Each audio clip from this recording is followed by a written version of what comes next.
Está no ar mais um Valor Talks, o podcast da Valor Investimentos. Eu sou Marcel, assessor de investimentos na Valor, e tenho aqui ao meu lado Dani Cade, gestora da unidade de Vitória. Bem-vinda, Dani. Tudo bom? Obrigada, Marcel. Vamos para mais um, né? Vamos para mais um. E hoje com um tema super interessante sobre planejamento financeiro, planejamento patrimonial. Envolve vários temas, inclusive, né? E a gente trouxe aqui dois especialistas da área. Tem o Pablo, que é o nosso representante aí da área de produtos além de investimentos na Valor Investimentos. E o Paulinho, né? Paulo, que é o investor da Valor e fica lá com o pessoal da mesa de renda variável. Bem-vindos. Obrigado pelo convite. Obrigado pelo convite. Maravilha. Bom, com esse tema de planejamento patrimonial, é sempre importante a gente pensar no futuro, né, das pessoas. As pessoas não param para pensar muito nisso, né, Dani? E a gente recebe, às vezes, até informações de clientes falando, pô, se eu tivesse começado a pensar nisso mais cedo, minha vida, de repente, seria de outra forma no futuro, enfim, ou até hoje mesmo, né? E tem alguns indicadores interessantes que falam que grande parte dos aposentados hoje no Brasil dependem dos filhos, né, e de outras pessoas para sobreviverem, simplesmente por uma questão de não ter tido planejamento ao longo da vida, né? Para reservar algum dinheiro ali para investir, né, para pensar numa proteção, alguma coisa nesse sentido. Então, o tema do podcast hoje é esse, e a gente vai abordar algumas casinhas ali, né, que o próprio Paulo elencou para a gente ontem na reunião, trazendo alguns pontos importantes. Então, queria começar para a gente apresentar esse leque de soluções com o Paulo. O que a gente tem nessa área de planejamento patrimonial, Paulo? Bom, Marcel, excelente ponto. Essa questão do planejamento financeiro é um dos aspectos, talvez o aspecto mais importante quando a gente está falando de investimentos, porque, no fim das contas, a gente poupa recurso para consumir mais e melhor lá na frente. Mas de nada adianta a gente poupar recurso e investir bem se a gente não souber, de fato, quais são os nossos objetivos para investir esse patrimônio e, ao mesmo tempo, se a gente vai conseguir chegar no montante de aportes que hoje é feito, se o objetivo ele é alcançável ou não, em que período de tempo. E o planejamento financeiro vem com uma abordagem mais ampla e completa, falando não só da parte de investimentos, porque investir bem é muito importante, mas você também ter outras áreas da sua vida, como aspecto de gestão de riscos, parte tributária, até mesmo a parte de sucessão englobado ali para que toda a sua vida financeira seja inserida dentro desse aspecto do planejamento financeiro. E aí, no planejamento financeiro e até mesmo na certificação que existe, que é o CFP, a gente estuda 6 áreas, né? E aí a ideia é falar um pouco sobre elas, mas eu vou citar aqui. A primeira é a gestão financeira, ou seja, aquela parte de orçamento, quanto que entra de recurso, quanto que sai, quanto que é de poupança que o investidor consegue fazer. Segunda parte é a parte que a gente aqui no dia a dia atua bastante, que é a de investimentos, a gestão de ativos. E aí a gente vem para outros aspectos que às vezes no dia a dia o investidor não está tão ciente, como a parte de gestão de riscos. E a gente não está falando só de risco de investimentos, risco pessoal mesmo, de você sofrer um acidente, entre outros que pode impactar a sua vida financeira. Planejamento de aposentadoria, que é um caso à parte ali dentro dos investimentos. A parte tributária, que é super importante. Existem estruturas diferentes para diferentes profissionais que podem se beneficiar ou não de aspectos de isenção de imposto de renda, de abatimento, diferimento fiscal. E, por fim, a parte de planejamento sucessório, ou seja, você deixar um legado para os seus herdeiros e como fazer isso de uma maneira eficiente, seja do ponto de vista fiscal e até mesmo do ponto de vista familiar, né? Porque a gente sabe que toda essa questão de inventário acaba gerando muito custo e até mesmo algumas dissidências ali entre os herdeiros. Legal, muito bom. Assim, eu acho que o Paulinho conseguiu trazer um resumo bem aqui dos 6 pontos. E aí, voltando até no primeiro, que eu acho que é algo tão importante e talvez até um dos mais difíceis, né, em relação ao comportamento, a parte de gestão financeira. Inclusive, até fazendo um complemento, se eu não me engano, foi no censo de 2010... Teve uma pesquisa ou um estudo que mostrou que apenas 2% da população do mundo consegue se aposentar e realmente viver da sua renda, né? Realmente parar de trabalhar. E aí, no Brasil é 1%, então o número é ainda mais baixo. E existe eu acho assim, eu acho que todo talvez um problema, uma ansiedade ali na parte financeira. Tem muitas pessoas que não talvez não lidam tão bem, têm alguns comportamentos. Aí, se puder falar também um pouco, Pablo, o que você acha desse primeiro ponto ali da gestão financeira e o quanto é tão importante no planejamento financeiro, que é o início de tudo, né? Dani, a gente fala um pouco de aposentadoria, esses números que você trouxe são assustadores quando você fala, né? Só 2% no mundo, e você imagina, no Brasil é mais. Não, no Brasil é pior ainda, é 1% só. E a gente está falando de futuro. Quando a gente olha para o presente, e aí até é importante, os dados da Serasa Experian desse ano de 24, 72% das famílias do Brasil estão endividadas. Isso é presente. E aí quando você vai olhar o tamanho da dívida, a dívida compromete 48% do orçamento doméstico. Então, o problema é absurdo, assim, é muito patente ele do que está acontecendo hoje. Então, é muito importante essa parte do planejamento. A gente não está conseguindo hoje organizar o presente e, imagina, pensar em alguma coisa para o futuro. E as pessoas são muito imediatistas, né? Elas querem fazer eu quero sair, eu quero ir para um cinema, eu quero fazer uma viagem. Ela começa a fazer os gastos para realizar os sonhos de curtíssimo prazo, não consegue nem olhar para médio e longo prazo. E é o que a gente quer trazer com o planejamento financeiro, com um pouco de... O planejamento financeiro tem uma carga muito forte de educação financeira, não é só uma planilha de pegar e botar número e fazer conta, mas é criar uma educação. Olha só, você tem que pagar para o Marcel do futuro, né? A primeira pessoa ali, na hora que eu recebo, eu guardo um pouquinho para o Marcel, para quando ele for mais velho, não cair nessa estatística do 2%, do 1%. Mas acho que também é urgente resolver esse problema do curto prazo. Pô, as famílias têm que conseguir sair desse endividamento. O cara tem que entender que ele tem que gastar menos do que ele ganha, né? E aí a gente tem também um péssimo exemplo do governo. A gente vê o governo o tempo todo gastando mais do que arrecada. E aí o governo tem a facilidade de poder ir lá e calibrar e aumentar imposto, né? Para tentar aumentar a receita. E a pessoa, o afegão médio lá, a gente não tem muito essa capacidade de aumentar muita receita. A gente vê pessoas, às vezes, trabalhando 2, 3 turnos, tentando fazer alguma coisa por fora do trabalho principal dele, mas... Por fim, a principal ferramenta, eu acho, de educação financeira, de planejamento, é um equilíbrio das despesas. E aí, não sei se eu for me alongando um pouco mais, mas a gente... Primeira aula do curso de administração de empresas, você aprende aquele ciclo lá do PDCA. Que acho que a primeira coisa para um bom planejamento é ter controle. Você só consegue fazer uma gestão daquilo que você controla. E aí, qual o percentual das pessoas que consegue controlar os gastos, saber para onde vai o dinheiro? E mais do que isso, tem uma frase do Drucker, né, que é o pai da administração moderna, que ele fala o seguinte, que o que pode ser medido pode ser controlado. Uhum. Então, a ferramenta necessária e indispensável para você controlar também é medir. Muitas pessoas não medem, né? Quantas pessoas medem as despesas delas mensalmente, né? E aí parece que a gente quer criar uma burocracia para um negócio que é complicado demais. Não. Você precisa entender, cara. Primeiro, dá para você aumentar a sua receita? É uma parte mais difícil. Não dá. Então, a gente tem que diminuir a despesa. Você tem que ficar superavitário. Tem que sobrar um dinheiro aí para você. E aí, olhando a parte da despesa, onde está indo o dinheiro? Se você não sabe, tem que ter uma planilhinha.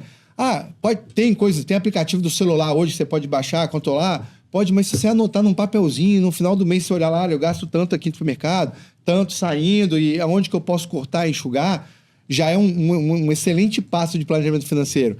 Tem o Vidal, um cara que trabalha com a gente, que ele repete muito isso. Cara, a gente vai pra escola, aprende que é mitocôndria, ciclo de Krebs, mas ninguém ensina educação financeira, né? Tinha que ser uma matéria básica, assim, desde as criancinhas pequenininhas já tem que ter isso na escola. Verdade, é verdade. E aí a gente, como advisor de cliente, essa parte de assessoria financeira, a gente tem um papel muito importante de educação. E a Valor conduziu isso muito bem desde do começo, né? De dar treinamento, de dar curso, de dar capacitação. O próprio trabalho de assessoria, sim, no dia a dia com o cliente é um trabalho de educação, de empoderamento, de dar conhecimento para o cliente, para poder ajudar ele junto com a gente, tomar sábias decisões. E para quem já está endividado, quais seriam os conselhos assim para conseguir sair dessa dívida, dar a volta por cima e fazer um planejamento adequado? Aí o primeiro, você consegue aumentar a sua receita? Não. Então você tem que entender para onde está indo a despesa. E vai ter que fazer sacrifício. É o no pain, no gain. Cara, sem dor você não vai conseguir chegar onde você quer. E as pessoas procrastinam demais, né? Você vai vendo, o cara sabe que ele está gastando mais do que arrecada, e aí ele vai empurrando que não, depois eu resolvo. Não, é só esse verão que eu vou curtir. Não, e aí não resolve nunca o problema e a dívida vai só aumentando, porque ele tem um desbalanceamento. A despesa está aqui, a receita está aqui. Todo mês vai entrando nesse buraco. E aí a gente cria até alguns mitos com relação ao crédito. A pessoa acha que não, eu não tomo crédito, eu não pego dinheiro emprestado, acho que aquilo ali é uma coisa perniciosa. E se for para tapar um buraco desse, é horrível. Cara, você tá endividado. Você não resolveu o problema. Você tá dando remédio para dor de cabeça, dor de cabeça, mas você não vai tratar a causa da dor de cabeça. Não vai melhorar nunca, né? Você só melhora um pouquinho, daqui a pouco a dor de cabeça vem cada vez pior. Então é muito importante botar no papel para onde vai o dinheiro e tem que ter uma medida mais austera ali de controle de gasto, de despesa, de regra, de disciplina para poder falar, olha, não posso gastar mais do que isso, só posso gastar isso aqui para reverter. Em alguns momentos até funciona. Você, às vezes, está endividado no cartão de crédito, que a gente sabe que é um dos juros mais altos que tem. Cara, vou fazer uma rolagem dessa dívida, vou trocar uma dívida mais cara para dívida mais barata, para me ajudar a pagar menos juros. Inclusive, no site do Banco Central, as pessoas conseguem encontrar lá, comparar as taxas, né, de diferentes instituições e diferentes linhas de financiamento para conseguir um financiamento, né, um empréstimo mais barato, né, com menos juros. Exato. A questão do crédito não é se é algo bom ou ruim. É uma ferramenta que você tem para essa questão da construção de patrimônio, né? Por exemplo, a questão do financiamento, que é muito utilizado, né, para compra de imóvel, mas dentro da gestão orçamentária, como o Pablo comentou, eu acho que um dos modos também de conseguir fazer essa organização é separar o que é custo fixo, o que é custo variável, porque o custo fixo ali, um aluguel, uma parcela ali da escola que está sendo paga, do filho, isso às vezes você não consegue negociar tanto, né? Mas a despesa variável, aquela saída no final de semana, ou aquela conta recorrente de algo que você nem está mais fazendo, mas que está na recorrência do cartão e você não está vendo, já ajuda você a enxugar um pouco desses custos. E para o pessoal entender também, custo fixo seria o que exatamente, Paulo? Custo fixo são aquelas contas que você vai ter todo mês, né? Geralmente estão mais ligadas ali à sua parte de consumo essencial, né? São bens essenciais, então a gente está falando de aluguel, a gente está falando... Não depende da utilização, né? Então, digamos que se a pessoa ficar fora do imóvel porque viajou, ela não deixa de pagar o aluguel, ela continua pagando. Seria um custo fixo, né? Ele está sempre incidindo ali como uma assinatura, né? Exatamente. E você, às vezes, não tem tanta margem assim para negociar. O custo variável, aí sim, é algo que pode ter em um mês, pode não ter, está muito relacionado aos seus hábitos, né, no dia a dia. Então, é um restaurante... É uma conta, eventualmente, de algo que talvez não é essencial, uma assinatura que você tem de um streaming, por exemplo, que às vezes você não está nem assistindo, se você consegue cortar ali ou, às vezes, renegociar. E aí, dentro dessa parte da renegociação, um ponto muito importante, o Pablo comentou, essa questão do endividamento vai virando uma bola de neve e chega a um ponto que a pessoa não sabe nem como que ela chegou naquele nível, né? Até porque tem os juros acontecendo, né? Os juros do cartão de crédito geralmente é muito alto.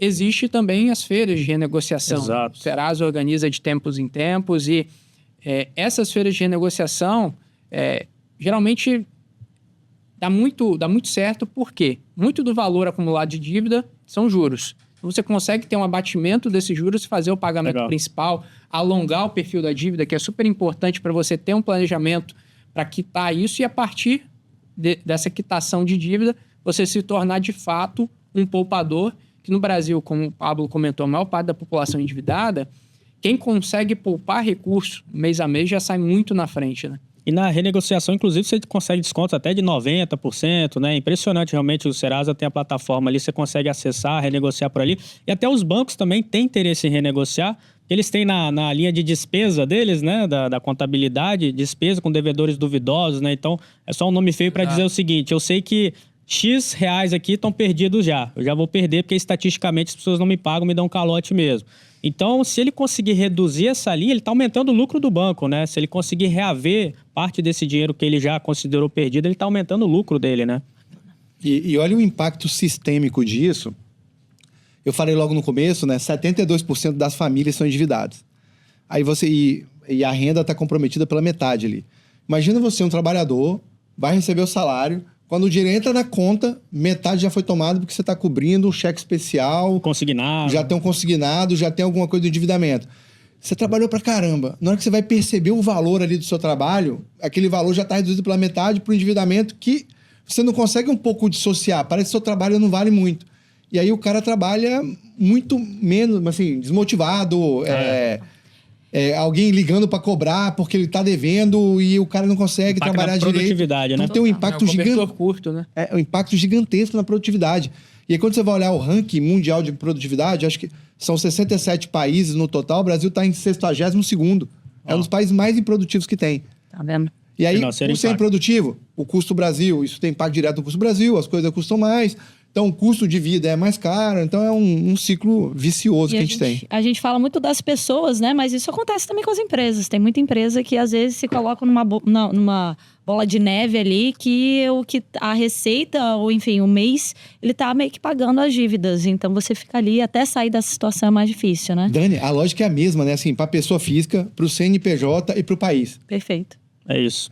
E beleza, aí agora que as pessoas já entenderam como resolver a questão da dívida, gastar menos do que ganha, pode renegociar, pode eventualmente até fazer uma portabilidade, né? Portabilidade funciona assim, né? Se eu chego no banco B, tem uma taxa menor e eu peço a portabilidade e o banco B aceita, o banco A é obrigado a transferir a dívida para o banco B, né? Então é um recurso interessante que a gente tem.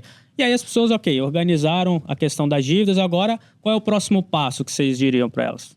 Rapaz, eu ligaria pro Marcel e falaria assim, agora que tá sobrando dinheiro, como é que eu invisto melhor esse dinheiro? Aí entra a parte do investimento que o Paulo colocou ali, né? Exatamente. Da área do planejamento. Segundo Seria ali- passo, né? Gestão de ativos. Exatamente. A questão dos investimentos. Aí você já largou na frente da maioria da população, que é ser um poupador. E a parte de investimentos, ela é tão importante quanto os outros aspectos do planejamento financeiro. Porque aquele excedente que você tem da sua remuneração, a ideia é que esse dinheiro trabalhe para você de uma maneira eficiente e que, ao longo do tempo, você tenha a preservação do seu poder de compra, que é super importante, e, ao mesmo tempo, um rendimento real. E aí, quando a gente está falando de investimentos a longo prazo, que o planejamento trata O que é muito... investimento real, Paulo? Investimento real é aquele investimento que você tem, aquele retorno, né, que você tem acima da inflação, ou seja, acima do custo do dinheiro. Aqui no Brasil a gente tem a inflação medida pelo IPCA, que é um índice de preços ali do consumidor, que mede uma cesta de bens de consumo e também serviços ali que o consumidor utiliza no dia a dia, conta de água, luz, alguns itens da cesta básica. E com base nisso tem o quanto que o dinheiro está perdendo valor no tempo. Na média ali, né? Exato. Legal. O preço de tudo sobe, né? A gente vê aí, poxa, o preço do arroz subiu recentemente, o preço da gasolina vai e volta. Então, tudo isso é medido pelo IPCA. A inflação oficial do país é o IPCA. E o investidor, ele... Óbvio que a gente tem o CDI como um indicador também muito importante, que é o que vai basear todas as aplicações financeiras, por exemplo, da renda fixa. Mas, ao longo do tempo, mais do que você ter uma rentabilidade atrelada à Selic, ao CDI, é você ter um acompanhamento e saber que você está obtendo ganho real ao longo do tempo. Porque nada pior do que você perder valor de compra ao longo do tempo. Perder poder de compra ao longo do tempo. Então, se a rentabilidade real de um investidor, por exemplo, for zero, significa que ele só está preservando o poder de compra, ele não está enriquecendo efetivamente, né? Exatamente, ele não tem ganho real acima da inflação. E quando a gente vai fazer uma projeção para longo prazo, por exemplo, uma aposentadoria, 10, 15, 20 anos, o efeito da inflação ao longo do tempo é muito grande. Vamos pegar o histórico dos últimos 4 anos. 2021, nós tivemos uma inflação que foi de 10%. O CDI do período foi 4,5%. Então, quem estava ali no 100% do CDI perdeu o dinheiro para a inflação. Interessante. 2015 é a mesma coisa. E no Brasil, a gente tem uma característica que é, quando a inflação ela foge das expectativas, ela surpreende muito para cima. Em 2021, iniciamos o ano com uma inflação esperada de 5%, 4,5%. A inflação foi bater 10%. E aí, dentro da parte de investimentos, traçar um planejamento que vai levar em conta, primeiro ponto, perfil de risco do investidor. E aí, dentro do perfil de risco, a gente vai avaliar a propensão dele a tomar risco. Então, um investidor que tem lá seus 25, 30 anos, 35, ele tem mais propensão a tomar risco porque ele ainda tem um longo período de acumulação. E aí, só abrindo um parênteses, o período de acumulação que a gente está falando é o período em que você vai poupar recursos e investir para chegar no período de usufruto ali, que é o período de aposentadoria. Então, quem tem um período de acumulação mais longo ainda a fazer, tem uma propensão maior a tomar risco. Mas por uma questão de crenças e até mesmo de perfil mesmo pessoal, esse investidor ele pode ter uma propensão maior a tomar risco pela idade dele, momento de vida, mas ele pode ter uma tolerância a risco menor. Então, acontece muitas vezes o investidor ali, ele tem seus 20, 30 anos e ele tem uma tolerância a risco muito baixa. Então, ele é um cliente conservador, a gente diria. Interessante. Então, a montagem do portfólio vai partir do perfil do investidor, tolerância, a propensão dele a tomar risco, o horizonte de investimento, ou seja, por quanto tempo ele pretende investir, é um investimento de longo prazo para a aposentadoria, isso vai fazer diferença. E também a questão do cenário e até mesmo dos objetivos que ele tem em mente. Poxa, eu quero me aposentar com uma renda mensal de R$15 mil, meu aporte é esse. Será Isso que eu é consigo possível, chegar lá? então, simular, né? Trazer a simulação ali, colocando em quanto tempo, com qual montante eu vou aposentar, né? Dando os aportes de tanto. Exatamente. Existem ferramentas hoje que a gente utiliza dentro dessa questão de traçar objetivos e acaba que o resultado, né, o output de tudo isso é um portfólio personalizado que vai de encontro com esses objetivos e que diminui justamente o que a gente falou nesse início do podcast, que é a ansiedade que o investidor tem se vai conseguir chegar nesses objetivos traçados ou não. A gente sai com um plano claro e definido de o quanto que a carteira tem que obter de retorno real, qual que é a responsabilidade do investidor também em termos de aporte, porque dentro das variáveis de construir um patrimônio, rentabilidade é super importante. O aporte é investir o dinheiro, né? Mensalmente. Ali, Exatamente. Os aportes, os investimentos, mais. A rentabilidade é importante, é algo que a gente fala bastante, mas o tempo é algo super importante. Quanto tempo você acumula aquele recurso nos juros compostos, o efeito é muito grande. Então, por isso que se fala muito, né? Comece a investir cedo, justamente por isso. Para ter o efeito dos juros compostos agindo ao longo do tempo. Quem é mais novo tem um superpoder, né? Tem Exatamente, já tempo, sai na frente também, tem essa vantagem. E por fim, a questão dos aportes, porque boa parte da sua construção de patrimônio é com o excedente que você tem de capital a se investir. E se algo acontecer no meio do caminho, Paulo? E se a pessoa ficar inválida, se acontecer algum problema nessa trajetória de construção do patrimônio? É aí que a gente entra no terceiro tópico do planejamento, que é a segurança, né? Se tem uma coisa que acontece na vida, infelizmente, é você planeja e algo dá errado. Pode ser um pequeno obstáculo, né? Mas algumas vezes pode ser realmente um desafio enorme aí que a gente tem que passar. Eu acho que é um pouco disso, né? Quais são os riscos do planejamento que a gente tem que ficar de olho e se preparar também, planejar para se acontecer a gente tá com um bom colchão, digamos assim, né, Pablo? É o que você falou, o risco tá aí, né? E aí um dos trabalhos que a gente faz é a gestão de risco, o que pode dar errado e como que a gente protege o nosso cliente, as pessoas podem se proteger disso. Quando o Paulo falou muito bem agora, assim, essa parte da construção do patrimônio, imagina, você alinha com o seu cliente, olha, todo mês você vai ter que fazer esse aporte. Eu falo muito do fenômeno Alice, né? Aquele do Alice no País das Maravilhas, ela chega pro coelho em cima da árvore. Coelho, pra onde vai dar essa estrada? Onde você quer ir? Não sei, eu tô perdida. Então, para quem tá perdido, qualquer estrada serve. Então, se o cara, o cliente nosso não sabe onde ele quer chegar, tanto faz. Se ele tá ganhando 110 do CDI, 90 do CDI, não faz diferença. É uma estrada qualquer. Mas na hora que você traça um planejamento, fala, onde você quer chegar? Eu quero chegar no futuro, me aposentar com tantos anos, ter essa renda aqui, beleza. Então, eu tenho que te entregar essa rentabilidade real, né, mantendo o poder de ganho seu da inflação, mais isso, e você, do seu lado, vai ter que fazer esses aportes. Então, você traçou um planejamento, e a gente vai construindo isso junto, acompanhando isso junto. Acumulei um patrimônio X, acumulei um patrimônio de R$400 mil. E aí, chega em um dado momento, acontece um acidente doméstico dentro da minha casa. Esqueceu o gás ligado, pegou fogo ali no apartamento, não aconteceu nada, todo mundo bem, só que danificou meu apartamento, danificou o apartamento do lado e mais o outro do outro lado. E eu não tinha o seguro para poder me proteger. O que acontece? Prejuízo, R$100 mil. O que eu faço? Aquele planejamento que eu fiz com vocês, que eu montei, que eu estava com 400, eu tenho que voltar para trás, talvez 2, 3 anos, porque eu vou ter que tirar do que eu tenho, dos 400, pegar 100 para repor um prejuízo. A hora que eu me protejo de qualquer acidente, qualquer coisa que possa acontecer, se acontece alguma coisa dessa, meu patrimônio está intacto, porque eu transfiro o risco de acontecer alguma coisa para uma seguradora. E aí, para isso, eu vou pagar um valor mensal, anual, que vai entrar dentro do meu planejamento financeiro. Vai estar lá nas minhas despesas, uma linha de seguro para me proteger de qualquer eventualidade. E eu gosto muito de exemplificar, falar do seguro do carro. Várias vezes que eu estou conversando, batendo papo, eu pergunto para as pessoas o que o seguro do carro protege. E aí a resposta é unânime.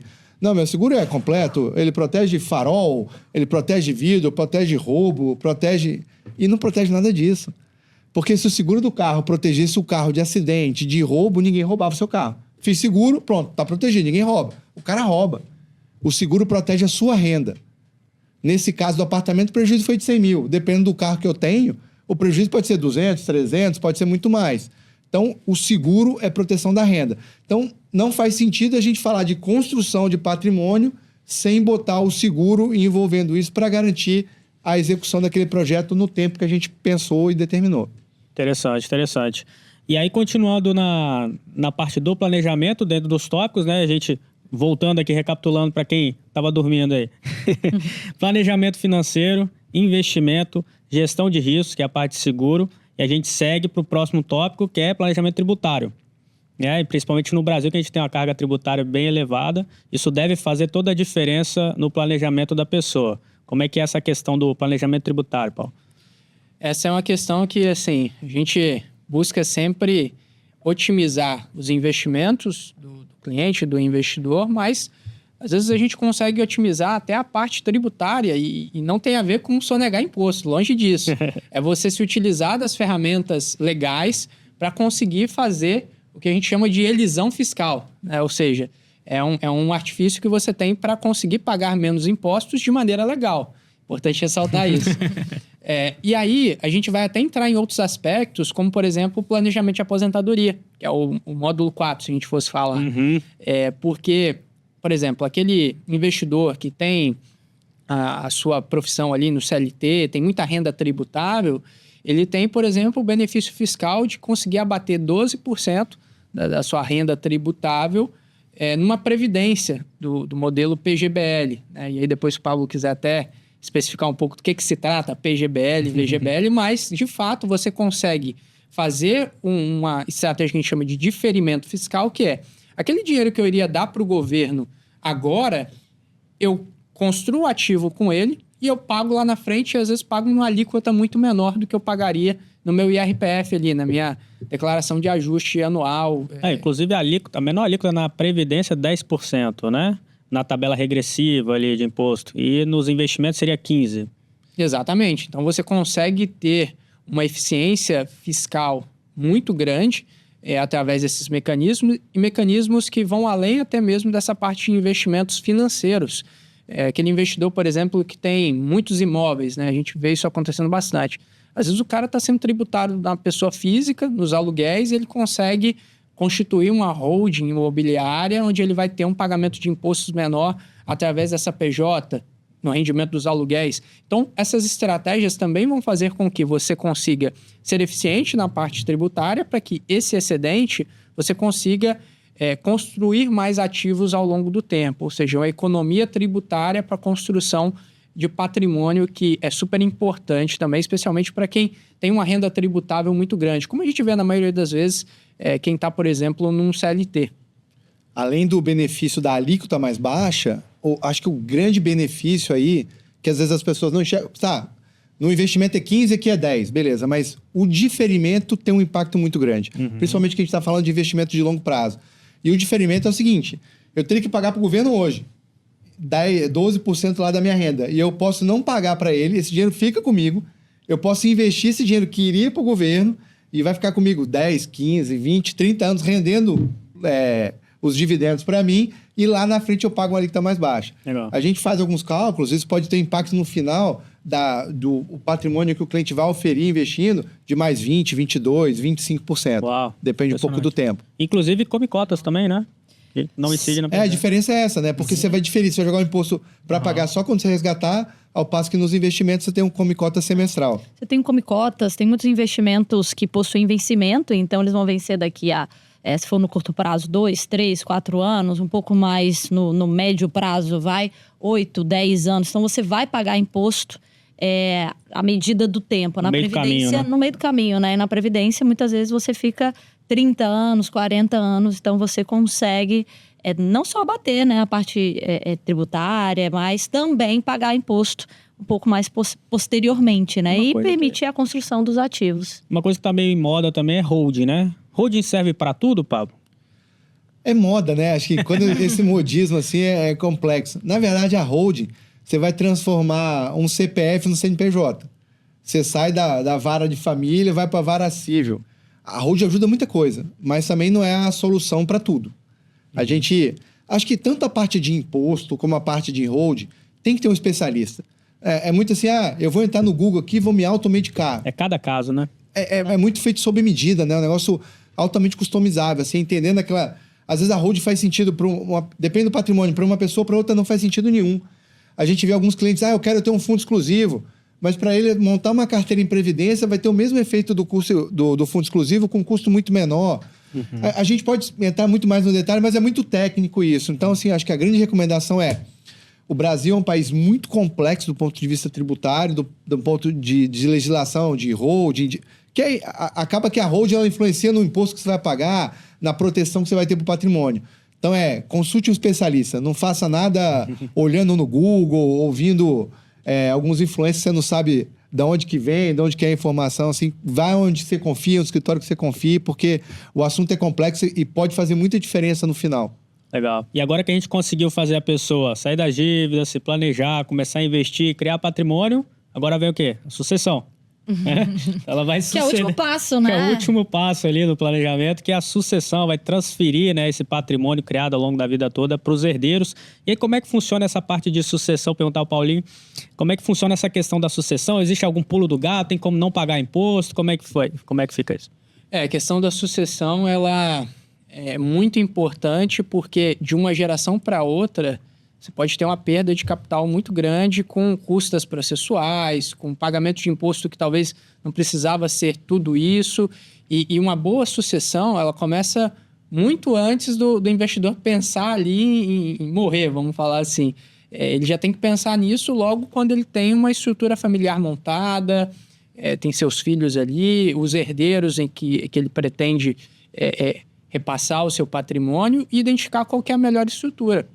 Às vezes, numa previdência, ele consegue já ter um investimento necessário para a abertura de um inventário, que a gente sabe que tem custas ali advocatícias que são relevantes, né, para a abertura do inventário, porque às vezes o processo ele entra em litígio e fica muito tempo agarrado e isso vai gerando custas. Então, para acessar a herança, ele tem que pagar.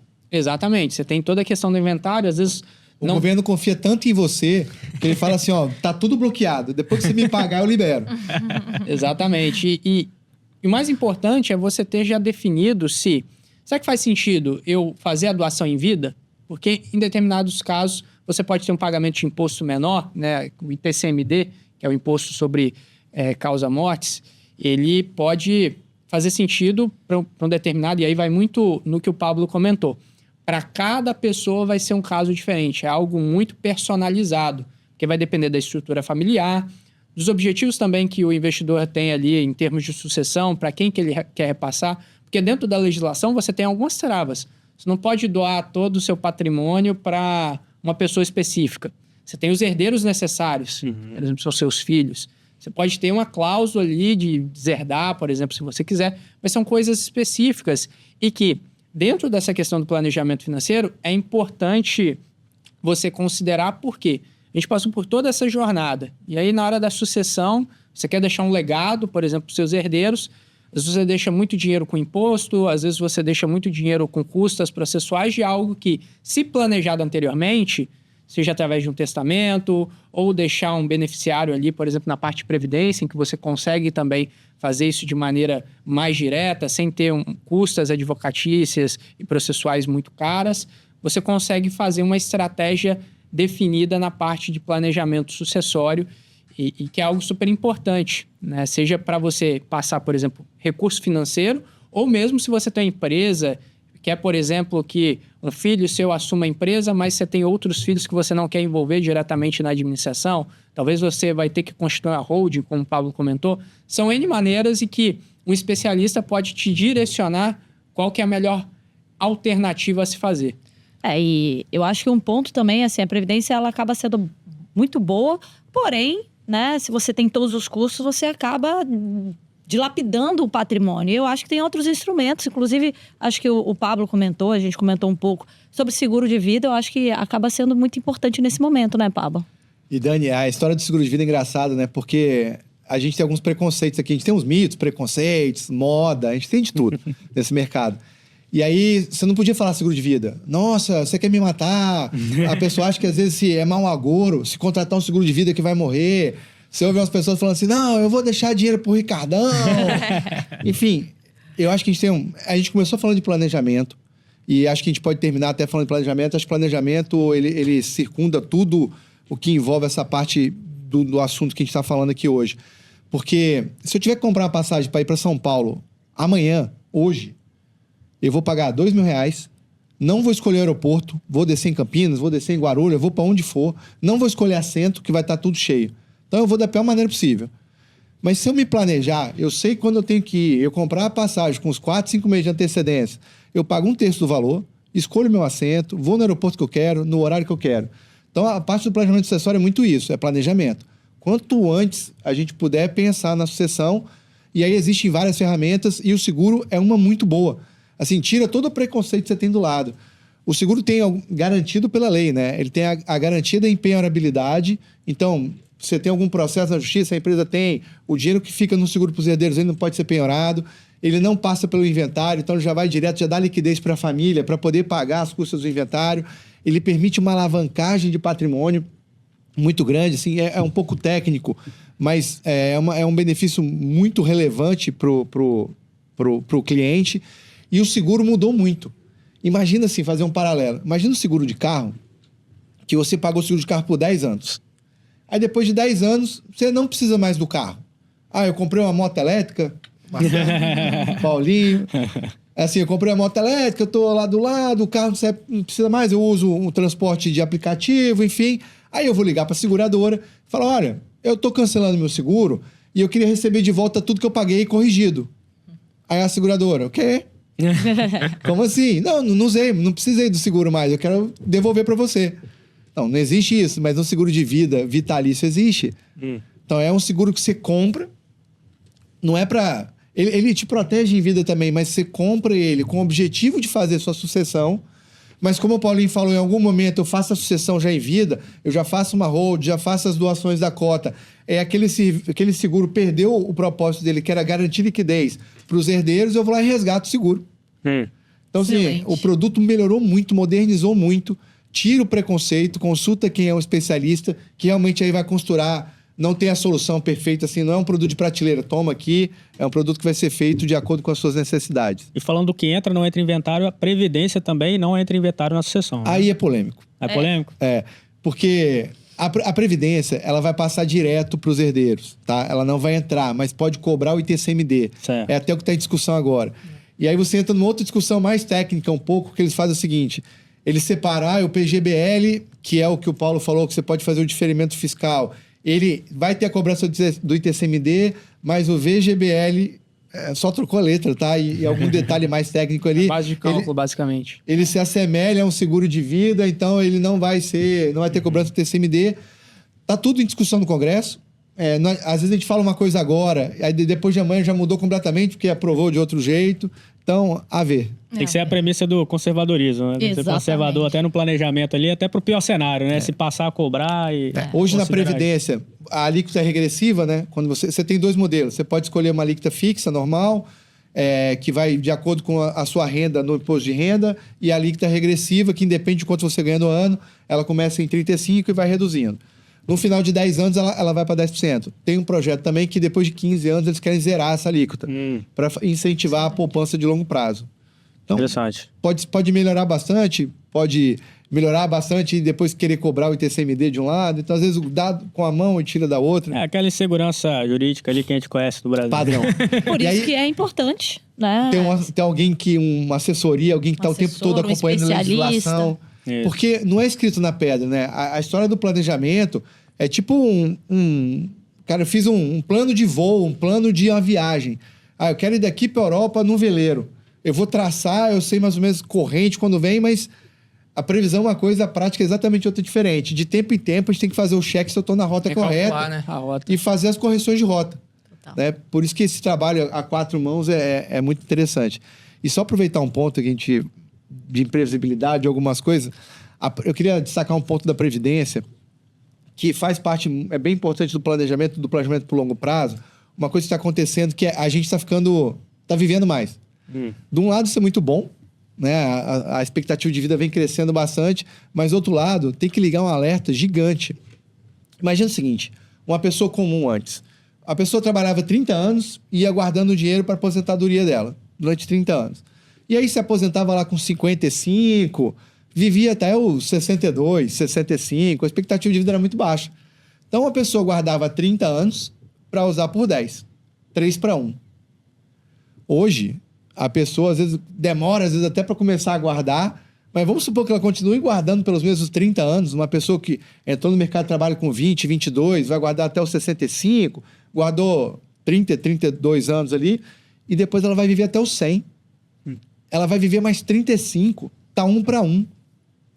Se a gente sabe como é difícil eu pensar no futuro, na hora de fazer meu orçamento doméstico ali, de eu separar um dinheiro para o Pablo do futuro, para a Dani do futuro, para ser minha aposentadoria, imagina que você consiga separar 10, 20% da sua renda para o futuro. E esse dinheiro está mal alocado. Mal. Paulinho falou agora, se eu estiver batendo o CDI, você pega um período aí do tempo que o CDI perdeu da inflação. Então aquele dinheiro ali que dava para comprar alguma coisa, não daria para comprar a mesma coisa. Então, se eu guardo uma fração da minha renda, 10, 20% da minha renda, quando eu for me aposentar e o dinheiro só acompanhou a inflação, eu vou ter 10, 20% da minha renda. Mal eu pago meu plano de saúde. Então, olha a bomba que vai acontecer no futuro. E ainda mais que o plano de saúde aumenta, né? O plano de saúde aumenta ainda. Mais que a inflação. Quando mais precisa, né? Então, assim, isso é um problema que já está construído, já está constituído, mas a pessoa só vai perceber na hora que ela aposentar. E ela vai cair naquela estatística que a Dani falou no começo. Eu não consigo me sustentar, então eu tenho que bater na porta do meu filho e falar, meu filho, paga você meu plano de saúde. Tem aquele indicador, né? Inflação da terceira idade, inclusive, nos últimos anos aí tem sido maior até do que o IPCA, né? E até adicionando um ponto ao que o Pablo comentou, dentro do planejamento de aposentadoria, esse cálculo é feito, é o que a gente chama de reserva necessária. Ou seja, a gente projeta quais vão ser os gastos ali no período de aposentadoria, e geralmente projeta para cima.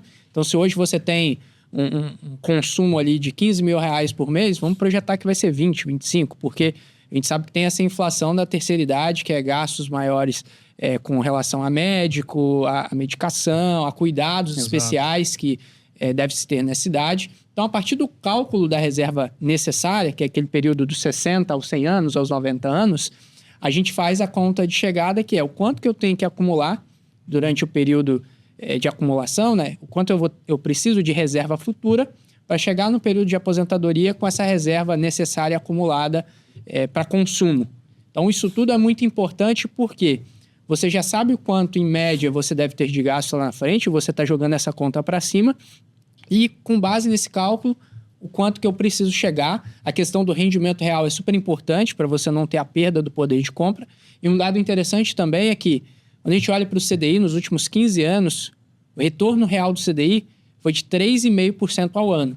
Então, em determinados momentos, você tem até oportunidades, como agora a gente está vendo aí, IPCA mais 6 em título público, de alongar o prazo dos seus investimentos, tendo possibilidade para isso, e conseguir, de certa forma, obter uma média de rentabilidade até melhor do que, eventualmente, você teria numa liquidez ali, que às vezes nem é necessária, você pode alongar o prazo desse investimento. Então, percebe como está tudo interligado, né? A parte de aposentadoria, sucessão, a parte de se proteger de riscos ali durante essa jornada de acumulação, que o Pablo comentou da parte de seguros, e realmente conseguir poupar recurso ao longo do tempo, ser produtivo, porque é isso que vai gerar um futuro financeiro mais à frente, sólido e com tranquilidade, que é o que a gente mais busca no fim das contas. Excelente. Que aula, hein, Dani?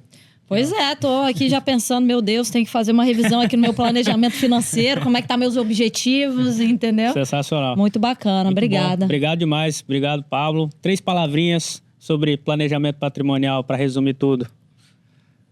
Paz, começar, persistência e depois curtir no final.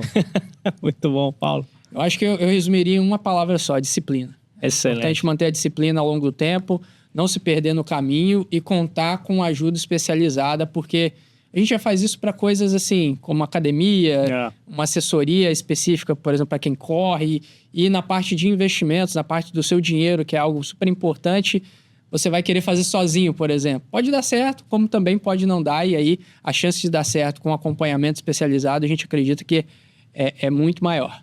Exato. Obrigado por ouvir-nos aqui, assistir o vídeo no YouTube também. Acompanhe a gente nas redes sociais, dá o curta aí, comente abaixo para a gente receber um feedback bacana de vocês. E tá aberto o convite para tomar um café com a gente lá na Valor Investimentos. Estamos esperando você. Abraço. Isso, abraço.